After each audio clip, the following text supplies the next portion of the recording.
요즘 주변 사람들과의 관계가 자꾸 어색해지고 있진 않으신가요? 평생을 함께했던 친구도 어느 순간 거리감이 생기고 자식들과도 대화가 안 되고 손주들 앞에서는 자꾸 눈치가 보인다고 느껴진다면 주의 깊게 봐주세요. 이 영상을 끝까지 보면 왜 우리의 인간관계가 자꾸 멀어지는지, 그리고 어떻게 해야 평생 사람들과 따뜻한 관계를 유지할 수 있는지 그 답을 명확히 알려드리겠습니다. 미리 구독과 좋아요 눌러주시면 감사하겠습니다. 제 이름은 심리학을 30년 가까이 연구해온 교수입니다. 많은 분들이 저한테 물어봐요. 교수님, 상담 가는 사람 얼굴만 봐도 그 사람의 속마음을 알 수 있다고 하던데 정말 그럴까요? 이 질문에 대해 저는 명확히 답변합니다. 아닙니다. 전혀 그렇지 않습니다. 많은 분들이 착각하고 있어요. 상담가나 심리학자가 마치 슈퍼맨처럼 한번 보기만 해도 그 사람의 모든 걸 알 수 있다고 생각하시죠? 그건 거짓말입니다. 왜냐하면 그렇게 먼저 판단하고 시작하면 오히려 상대방을 잘못 이해하게 되거든요. 선입견과 편견이 생기는 거예요. 그리고 그 편견 속에서 상대를 대하다 보니 관계가 꼬이는 거랍니다. 그럼 사람의 성격은 어디서 알 수 있을까요? 바로 얼굴입니다. 그런데 이게 중요해요. 한번 봐서 아는 게 아니라 오랜 세월 그 사람과 함께 있으면서 알게 되는 겁니다. 우리가 나이가 들수록 우리 얼굴에는 우리 인생이 고스란히 드러나요. 평생을 웃으며 살았던 사람의 눈가는 따뜻합니다. 짜증과 불평이 많았던 사람의 입 주변은 처져 있어요. 의심이 많았던 사람의 눈동자는 흔들립니다. 이건 뭘 의미하냐면 그 사람의 마음의 습관이 얼굴에 담긴다는 거예요. 40년, 50년, 60년을 그렇게 살아오면서 쌓인 모든 감정과 생각이 우리 얼굴에 글씨처럼 새겨진다는 겁니다.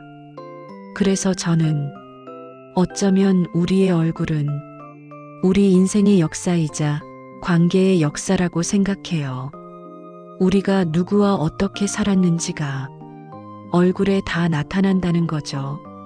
그런데 여기서 우리가 꼭 알아야 할 게 있습니다. 이 얼굴, 이 성격이 우리를 올가매고 있지 않은가 하는 거예요. 특히 우리 어른들은 그래요. 평생을 남 눈을 의식하면서 살아왔어요. 아버지 앞에서는 착한 자식이어야 했고, 엄마 앞에서는 효도하는 아들, 딸이어야 했고, 자식들 앞에서는 완벽한 부모여야 했고, 손주들 앞에서는 자상한 할아버지, 할머니여야 했어요. 그러다 보니 우리는 평생을 가면을 쓰고 살아왔습니다. 진정한 나를 드러낼 기회가 없었던 거예요. 항상 누군가의 기대에 맞춰야 했고, 누군가의 평가를 신경 써야 했거든요. 그래서 우리가 나이가 들어도 여전히 그런 거예요. 자식이 방문했다 하면 집을 깨끗이 정소하고 얼굴에 화장을 하고 밝은 표정을 지으려고 노력합니다. 손주들 앞에서는 더더욱 그래요. 혹시 우리 때문에 손주가 상처받을까봐, 우리 모습이 부끄러울까봐 자꾸만 신경을 써요. 그런데 여기서 정말 중요한 깨달음이 있습니다. 이렇게 다른 사람 눈치를 보면서 자신을 숨길 때, 바로 그때 우리 인간관계에 문제가 생기는 거예요. 왜냐하면 우리가 진정한 나를 드러내지 않으니까 상대방도 우리를 완전히 알 수 없거든요. 그러면 관계가 얕아지는 겁니다. 겉으로는 화목한 것 같지만 실은 마음은 멀어져 있는 그런 관계가 되는 거죠. 한 할머니 이야기를 들어보세요. 영희 할머니예요. 이분은 73살이신데 자식들이 와도 항상 같은 얘기만 하셨어요. 엄마는 괜찮아. 엄마는 다 됐어. 너희들이 걱정하지 말고 너희 일이나 잘 챙겨. 이런 식으로 항상 자신을 숨기셨어요. 그러다 보니 자식들도 점점 엄마 진짜 기분이 뭔지 모르겠다고 생각하게 됐어요. 마음 문을 두드려도 열리지 않으니까요. 결국 영희 할머니는 혼자라고 느껴졌습니다. 자식들이 자주 찾아와도 혼자였어요. 손주들이 인사를 해도 혼자였어요. 왜냐하면 진정한 영희는 아무도 만나지 못했거든요. 다들 영희 할머니라는 역할만 만났을 뿐이었어요. 이게 우리 많은 어른들이 겪는 문제입니다. 이제 여기서 우리가 알아야 할 중요한 게 뭘까요? 바로 자유를 사랑하는 법입니다. 상대방의 자유를 사랑한다는 게 뭐냐면 그 사람이 완벽하지 않아도 된다는 거예요. 자식이 엄마 앞에서 실패해도 된다는 거예요. 친구가 나한테 약할 모습을 보여줘도 된다는 거예요. 손주가 할머니 앞에서 투정을 부려도 된다는 거죠. 우리가 사랑하는 사람 앞에서 가장 편해야 합니다. 그게 진정한 관계거든요. 그런데 우리는 오히려 가장 가까운 사람 앞에서 더 신경을 쓰지 않나요? 자식이 오면 더 예뻐 보이려고 애쓰고, 친구를 만나면 더 밝게 행동하고, 손주들과 있으면 더 완벽한 할머니가 되려고 노력해요. 이게 역설이라는 거죠. 친한 친구와 있을 때 왜 우리가 더 말 실수를 하는지 아세요? 그건 우리가 그 친구를 신뢰하기 때문입니다. 이 친구는 내 실수를 이해해 주겠지라는 마음이 있으니까 자꾸 우리 방심이 나오는 거예요. 이건 나쁜 게 아닙니다. 오히려 좋은 신호예요. 우리가 그만큼 그 사람을 믿고 있다는 거니까요. 생각해 보세요. 학창시절 친구들과 만날 때 우리는 어때요? 할머니인데도 갑자기 고등학생이 돼 있지 않습니까? 그때 그 자유로움, 그 편안함, 그 순수함이 살아나는 거예요. 그게 바로 우리가 그 친구들과 나눴던 시간들이 쌓인 신뢰이기 때문입니다. 그때 우리는 가면을 쓰지 않았거든요. 그래서 더 편하고, 더 행복하고, 더 자유로운 거예요. 그럼 이제 우리가 알아야 할 게 뭘까요? 바로 눈치 없는 사람이 되지 말아야 한다는 거예요. 아니, 잠깐. 눈치 없는 게 나쁜 건가요? 네, 맞습니다. 상황을 전혀 읽지 못하고 상대방의 마음을 무시하고 그냥 자기 말만 하는 사람들 말이에요. 이런 사람들은 어디 가나 문제가 됩니다. 예를 들어보겠습니다. 엄마와 딸이 있어요. 딸은 요즘 회사에서 프로젝트가 실패했대요. 정말 힘들어하고 있어요. 그런데 엄마가 뭐라고 할까요? 그래. 너는 뭐 언제부터 그런 일을 해? 우리 옆집 아들은 요즘 승진했대. 진짜 대단하더라. 라고 해버리는 거예요. 눈치가 없는 거죠. 이게 얼마나 상처가 되는지 아세요? 딸은 엄마한테 위로받고 싶었는데 오히려 비교당하고 폄하당한 느낌이 드는 거예요. 엄마는 아무 뜻 없이 말한 건데 딸은 상처를 받는 겁니다. 이게 바로 눈치 없는 사람이 하는 짓이에요. 그래서 진정한 어른이란 뭘까요?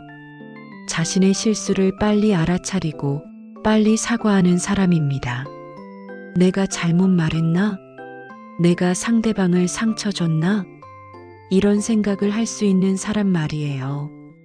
그리고 사과할 때는 빨리 사과해야 해요. 너무 오래 시간을 끌면 더 안 돼요. 친할수록 어디까지 얘기해야 할까요? 정말 중요한 기준이 있습니다.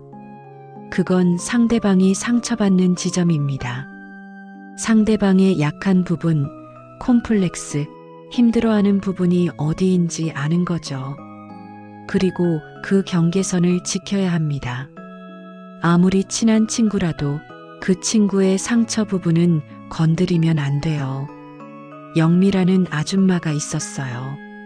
이분은 평생을 돈 때문에 고생했어요. 가난했던 어린 시절이 트라우마였거든요.